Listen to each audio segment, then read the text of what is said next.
en política, y vos disculpame, yo hablo sin filtro, digamos, gracias, vos me lo permitís siempre en tus reportajes, en tus programas. Yo creo que hay mucha hipocresía en la política, y a veces, como digamos los argentinos, los salteños tenemos por ahí poca memoria. Esta hipocresía muchos políticos pueden usarla a libre albedrío. ¿Por qué hablo de hipocresía? Y porque en el 2004, cuando Javier David estaba en el gobierno, en el Poder Ejecutivo, fue uno de los que redactó el convenio con el Banco Macro, fue el que se sentó a arreglar con Jorge Brito, con uno de los principales accionistas del Banco Macro, y arreglaron lo que hasta el día de hoy está funcionando, que es el contrato. Que te digo la verdad, nos pusimos yo no soy un especialista en el tema, pero gente del bloque mío, asesor, etcétera, se pusieron a estudiar, y la verdad que es un buen contrato. Hay que decir que lo que se hizo en el 96, salvo, que también lo charlamos fuera de aire, salvo a la gente que dejaron colgado, a la gente que tenía crédito, que lo pasaron a ese residual, que fue un desastre, a la gente que no se les pagó los plazos fijos que tenían, que no se les dio la plata que les correspondía, que después les cobraron intereses usurarios por los préstamos que tenía el Banco Provincia. Cuando pasa al macro, salvo eso, que no es un tema menor, el resto convengamos que fue como mejorar el sistema bancario en la provincia. Está bien, muchos dirán, pero es una banca privada, es cierto, también es cierto que vivimos en un mundo bancarizado, vivimos en un sistema financiero mundial, que mal que nos pese, y que podemos discutir largamente sobre si nos gusta o no, estamos inmersos en eso, y necesitamos un agente financiero, todas las provincias lo necesitan.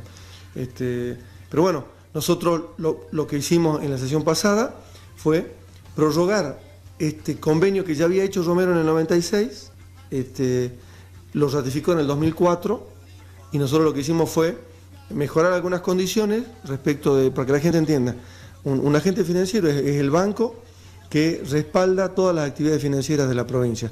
A veces hace crédito puente, el que maneja en definitiva el presupuesto, porque es el que todos los empleos públicos lo saben, tiene más de 50.000 agentes públicos, en su mayoría docentes, policías y gente de la salud pública, que cobran por cajero automático o a veces en el banco, y que pueden acceder o a un crédito o pueden acceder a una tarjeta de crédito, etcétera. Es decir, es un agente financiero. También es cierto que el Banco Macro tiene 50.000 clientes cautivos, entonces por eso era el tema de las negociaciones que le exigíamos al Poder Ejecutivo, que en definitiva es el administrador y el responsable final de que este contrato sea lo mejor posible.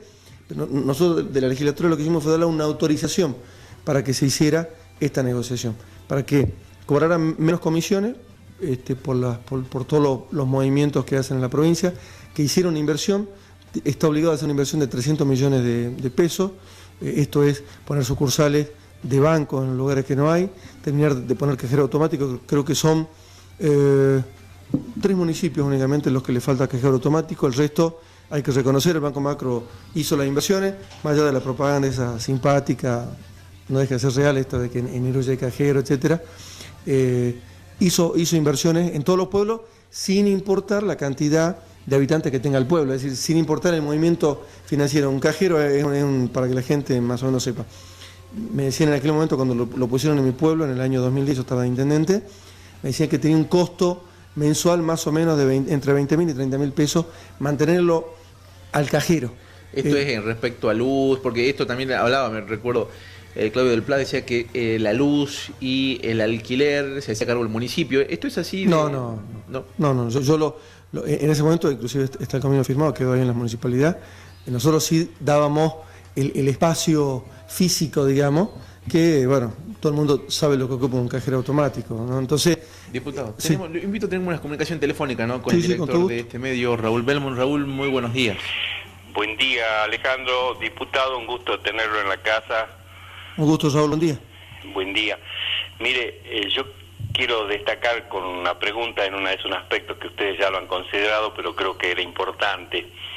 Respecto de lo que es la prórroga de la concesión, quiero saber si la provincia deja de pagarle a esta gente por permitirle ganar el dinero que ganan a partir de la posición de privilegio de ser el único agente financiero de la provincia, ¿no? Y segundo, y última pregunta, así yo lo dejo contestar tranquilo, si los depósitos judiciales están pagándole el banco al Poder Judicial o a las personas beneficiadas por esos depósitos algún interés. Así que bueno, con esas dos preguntitas lo dejo, porque creo que es un tema muy importante, ¿no? El tema de las cuentas judiciales dejan muchos millones de pesos que movilizan, pero hasta antes no se le cobraba nada y con eso tenía una masa dineraria el banco que se permitía prestar a gusto hasta que esos dineros se disponían. Y hay cosas que estaban puestas de la época del dólar 1 a 1 y estuvieron muchísimo tiempo y después se cobraron cuentas de una empresa constructora quebrada, por ejemplo, que tuvo más de $2 millones retenidos ahí en cuentas judiciales por la quiebra. Y es como un ejemplo, ¿no? No quiero dar nombre de la empresa, pero es muy sonado el tema. Gracias. Bueno, Raúl también, quien está pasando, ¿no? Por una afección respiratoria, todos estamos engripados, estábamos todos, esto es todo engripado. Bueno, voy a empezar con lo último. Lo voy a averiguar, técnicamente no lo sé, pero mientras hacía la pregunta, Raúl, yo considero que esto, ¿no? Todos los bancos, y aunque fuera provincial, cuando tienen depósitos, ya sea judiciales o depósitos de plazo fijo, es decir, los bancos prestan lo que la gente les presta. Esto es un sistema, te diría, casi perfecto y es un negocio casi redondo para el que lo tiene el banco o para los accionistas. Y esto no vamos a descubrir nada diciéndolo. Respecto a depósitos judiciales, es un tema que lo vamos a averiguar, por eso le decía recién que técnicamente y puntualmente al contrato nosotros podremos vernos encargados de cada punto, pero lo que hacíamos es darle confianza al Ejecutivo, por eso suscribimos los que votamos este proyecto, al proyecto de Urtubey y a su equipo económico, darle la autorización para que haga la mejor negociación posible. Se está negociando la letra chica de ese contrato. Yo hablaba de las comisiones porque fue lo que primero se habló. En esa misma línea se habló qué pasa con los créditos los créditos que pide la gente, que como el Banco Macro es el que le paga el sueldo a la gente, hablo de los agentes públicos, se asegura cobrar, digamos, los créditos. Entonces, generalmente los créditos vencen el día 10, pero el primer mes que le dan el crédito a la gente, le cobran una comisión de 1,23% por esos 10 días entre que cobraron el crédito y pagan la primera cuota. Es una especie de, digámoslo entre comillas, entre avivada que venía haciendo el banco. Si multiplicamos 1,23%, supongamos que cualquier agente público saca un préstamo de 10.000 pesos. Sobre 10.000 pesos le cobran 123 pesos. Claro, parece una cosa pequeña. La cantidad, decíamos, ¿cuánto? 67.000 cuentas. 67.000 cuentas. Y calcula eso, calculemos 50.000 agentes públicos nada más. Estamos hablando de más de 1 millón de pesos. Más. Habíamos hecho números ahí en la Cámara, eran como 2 millones de pesos solamente por mes, en este pequeño ítem, ¿no? No hablo de los intereses por el crédito, porque digamos que era una de las tasas promedio en la plaza financiera. Esa respecto de la primera parte de la pregunta que nos hacía Raúl. Yo eso lo voy a averiguar y me comprometo a pasarte la información. Respecto de la primera pregunta, el único banco que paga comisiones, o sea, al revés, que le paga a la provincia por ser su agente financiero es Santa Fe, el Banco Santa Fe, que es del grupo Eskenazi, el nuevo Banco Santa Fe, porque no es el viejo Banco Provincia de Santa Fe, sino el nuevo Banco Santa Fe, que es del grupo Eskenazi. Le paga a la provincia de Santa Fe por manejar su presupuesto, y te decía que es el único caso, y lo estuvimos averiguando porque es un caso testigo, habida cuenta del volumen que le maneja. Y tiene otras cuestiones particulares. Primero, Santa Fe tiene un presupuesto de 60.000 millones de pesos contra 15.000 millones que tiene Salta. O sea, la masa dineraria que maneja el Banco Santa Fe no tiene nada que ver con la de Salta. Es decir, son 4 veces más, digamos, o la de Salta es un cuarto respecto. Entonces, esa es la razón y es el único banco. Saquemos al Banco Ciudad de Buenos Aires, que es un banco también público, y saquemos al Banco Provincia de Buenos Aires, porque muchos, inclusive colegas de ustedes me decían, pero ¿por qué Buenos Aires lo maneja la provincia de Buenos Aires? A ver, la gente, digamos, por más que no conozca, se imagina el volumen dinerario o presupuestario que puede estar manejando el Banco Provincia de Buenos Aires respecto de Salta. Somos una provincia pobre, somos una provincia que, y corremos con el estigma, y cualquiera nos corre con la vaina, con el estigma de aquel Banco Provincia, que los que lo manejaban, que los amigos de los amigos son los que sacaban crédito, que los amigos, no todos los productores, pero muchos productores aprovechaban su condición de tal, ponían en garantía algún pedacito de tierra por ahí, sacaban crédito y se iban de paseo a Miami o cambiaban la camioneta. Entonces era como la masa dineraria y la plata de la gente solamente para el beneficio de una élite. Entonces nosotros, y hablo en primera persona esta vez, consideré que era, en este caso, a pesar de que, digamos, filosóficamente, me gustaría que tengamos un banco provincial, pero creo que no están nada las condiciones para tenerlo.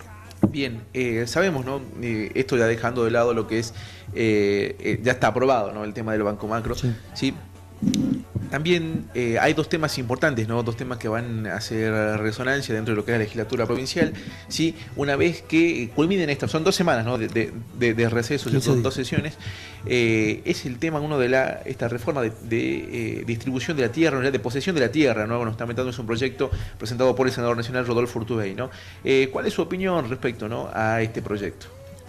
Bueno, yo tengo mis serios cuestionamientos, digamos, en lo personal, porque recorro mucho la provincia y esta ley de tierras públicas, digamos, como idea está buena porque va a regularizar, o tiende a regularizar, o busca regularizar el régimen de tenencia de la tierra de mucha gente, tanto urbana como rural. Quizás muchos de los que están viendo no tienen este problema porque viven en su casa y tienen su terreno con el título perfecto, digamos, tienen la escritura o tienen su cédula parcelaria limpita, etcétera.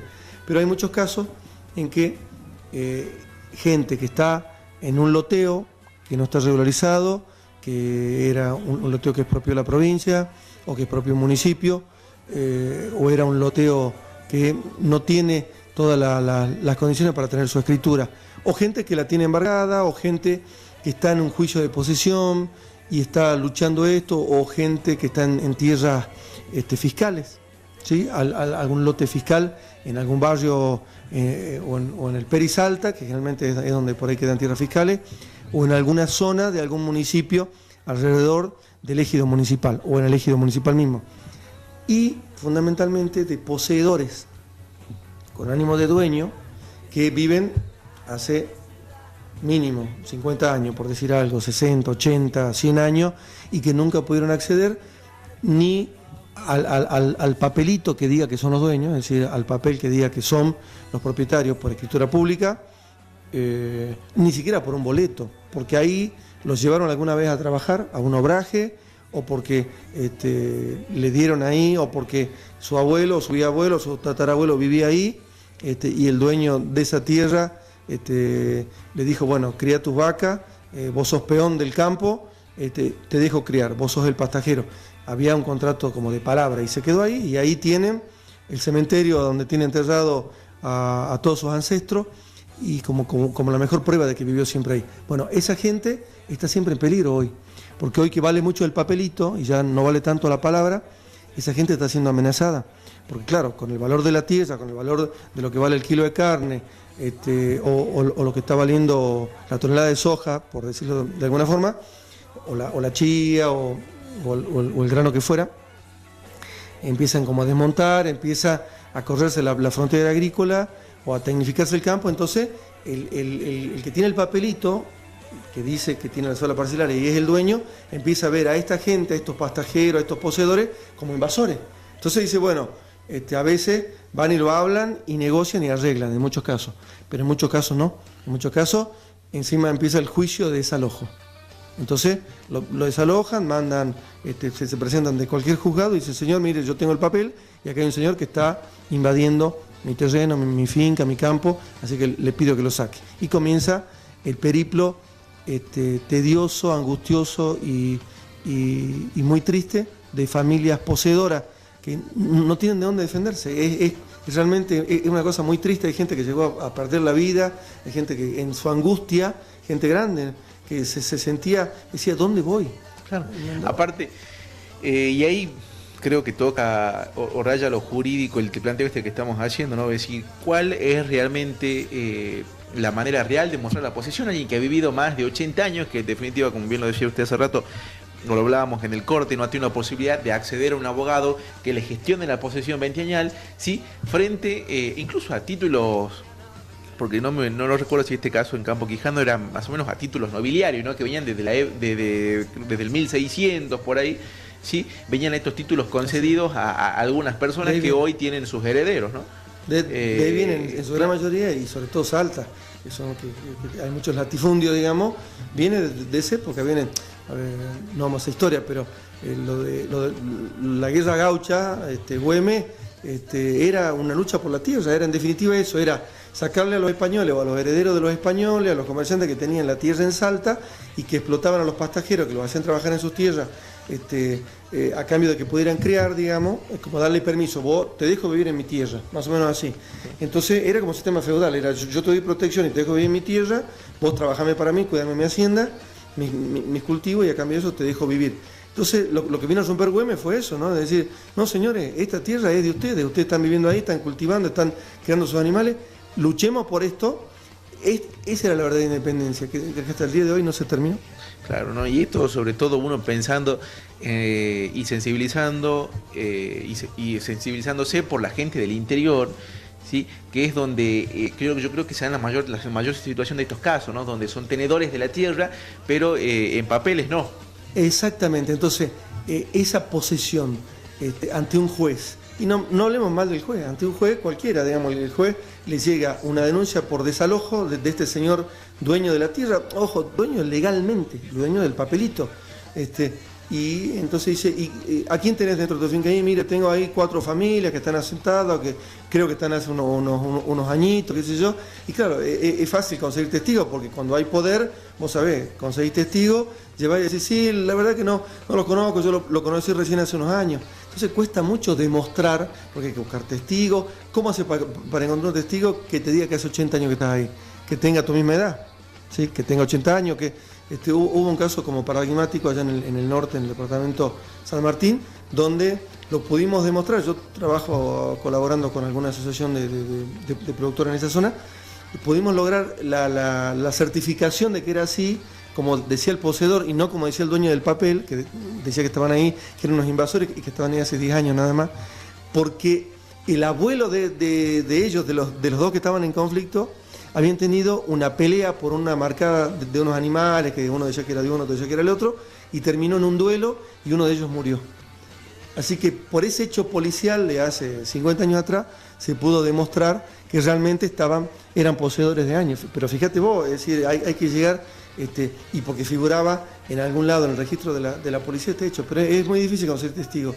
Así que a veces con un alambrado, a veces van peritos y certifican que algún alambrado viejo tiene más de 20 años, por ejemplo. Hay cosas, o un pozo de agua, es bastante, o un camino, ¿no? Es bastante triste. La gente de la ciudad a veces no lo entiende, y a veces, claro, no sabes de qué lado ponerse, porque dice, claro, pero este señor es el dueño del papel, ¿cómo?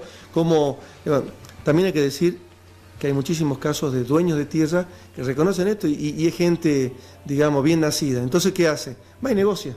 Alguien que tiene 5.000 hectáreas, que la heredó, como vos dices, a través por ser familia la heredó y tiene un pastajero adentro. Entonces va y le dice, escúchame, ¿cuántos animales tenés? Bueno, tengo 50 vacas. Bueno, ¿cuántas hectáreas necesitas? Bueno, necesito, la verdad, 500 hectáreas. Listo, ¿cuáles son? Y empiezan a ver dónde, qué sé yo, alambran, cierran, firman el papel, todos felices, se toman un vino y el tema arreglado. También hay muchos casos de esto, gracias a Dios. Por suerte por ahí hay gente bien habida, pero en todos los departamentos de la provincia, en los 23 departamentos, tenemos conflicto con la tierra. Y esta ley hace agua, digamos, en varios lugares. Yo lo tomo positivo porque pone sobre la mesa un tema de discusión. Ahora, si tal cual está, no la vamos a aprobar, por lo menos en lo que a mí respecta, y dentro del bloque justicialista voy a hacer toda la fuerza posible. Tenemos muchos diputados que somos del interior y que conocemos la problemática de la tierra de diferentes municipios, que así como están no lo vamos a aprobar. Se olvida del tema de la tierra del aborigen, ¿sí? Que si bien hay una ley nacional que los protege respecto del desalojo nada más, tenemos que ocuparnos, digamos, de darle al aborigen, claro, porque el aborigen mucho menos todavía, nunca accedió a un abogado para hacer juicio de su capión o juicio de posesión ventañal, Entonces tiene que, el aborigen lo único que sabe es que no se va a ir de donde está, ¿sí? Después lo fuimos corriendo, lo fuimos encerrando, digamos, el hombre blanco, y lo fue como achicando en su tierra. Era nómade, era cazador, pescador, se lo fue achicando, y por ahí están como en guetos, ¿no? Pero bueno, ya sacarlos de ahí me parece una total injusticia, así que creo que va a haber que trabajar muchas cositas en la ley. Está bueno porque es como un disparador de la... Un tema que hay que tocar, ¿no? Que en algún momento la presidenta lo tocó de manera someramente cuando presentó este proyecto de limitación a la extranjerización de la tierra. Pero era un tema que necesitaba ir más profundo, ¿no? Sí. Y que necesite ir más profundo, porque hoy este va a ser un tema, yo creo que para tocar de acá a 10 años, es ver, no hay tierra pública para las familias, ¿no? Esto es una situación que la podemos hacer desde el siguiente punto. Se abrió una línea de crédito que era el Procrear, sí, y hoy no existen terrenos a disposición, o hay gente que se le está por vencer los papeles o que tiene los papeles presentados y no puede acceder a comprar un terreno en precio, ¿sí? Terrenos fiscales, ¿no? Es increíble. El Procrear vino como a desnudar un tema. Yo entré en la Cámara en noviembre del 2011 y le planteaba al presidente de la Cámara, y como es muy rápido nuestro querido Indio Godoy, se dio cuenta rápidamente que la problemática de la vivienda en Salta era, no sé si fácil, pero era, digamos, como muy accesible para solucionar en el corto plazo. Porque pensemos en esa persona que quiere una casa. Hoy dice, bueno, hay, según nos decía gente del IPB, hay entre 15.000 y 20.000 salteños dentro de Salta o el Perisalta que quieren acceder a una vivienda. Ahora, ¿qué pasa si a esa gente el gobierno le dice, miren, no puedo hacer 15.000 casas en un año? De hecho, como cosa récord, Urtubey va a hacer 3.000 por año, como cosa récord. Pero imagínate, para llegar a las 15.000 necesita 5 años, pero convengamos que todos los años se aumenta en un promedio entre 1.000 y 1.500 demanda natural, porque hay familias nuevas, porque se van desdoblando alguna familia, entonces como que nunca alcanza la oferta a la demanda. Pero ¿cómo puedes solucionar rápidamente, como un tratamiento de shock, digamos? Con terreno con servicio. Si la provincia agarra, expropia, y tenemos números, expropia unas 50 hectáreas alrededor de la ciudad de Salta, y hace una inversión de agua, de luz y de calle, no te hablo ni de gas natural, y bueno, cloaca sí o sí hay que hacer en la ciudad de Salta, pero supongamos, entre agua, luz, cloaca, camino, y después obviamente que el colectivo pase cerca, una salita o la delegación de un hospital, el tema de una policía cerca, etcétera, plaza, y se va urbanizando, un plan de urbanización. Este es el famoso PIDUA, pero si a la gente en 2 años o en 3 años se le entrega un terreno con título perfecto, esto es con escritura, o con número de catastro por lo menos, y esto hay que apurar inmuebles como un gran elefante pesado, así que para darte una matrícula tenés que llevar, no sé, la partida de nacimiento de tu bisabuelo, firmado por Sarmiento, ¿me entendés? Claro. No, es terrible, realmente. Esto creo que enlentece a querer mejorar el sistema. Si la provincia en 2 o 3 años entrega un terreno con servicio, te aseguro que de las 15.000 o 20.000 familias que están pidiendo casas públicas, dirían, no, saco mi carpeta del IPB o no la actualizo por lo que cae sola, y yo con mi terreno con servicio, y empiezo a construir. Saco un crédito hipotecario chiquito, voy pagándolo, o un crédito bancario con mi sueldo, o voy juntando, voy a un corralón, me saco un crédito, voy pagando. Te puedo asegurar que mucha gente elegiría eso porque sabe que no hipoteca su terreno, sabe que por ahí hay muchos casos. Convengamos que el IPB te exige un ingreso fijo, hoy no menos de 5.000, 6.000 pesos, entonces por ahí hay gente, hay cuentapropistas, hay gente que tiene un negocito, hay alguna gente particular que no llega a esos ingresos, entonces no puede acceder. En cambio, sabiendo que tiene su terreno, obviamente pagando una cuota accesible, porque son tierras públicas, entonces con su terreno con servicio uno puede ir construyendo su vivienda y se asegura que al cabo de 3, 4, 5 años tiene su casa y no le debe nada a nadie.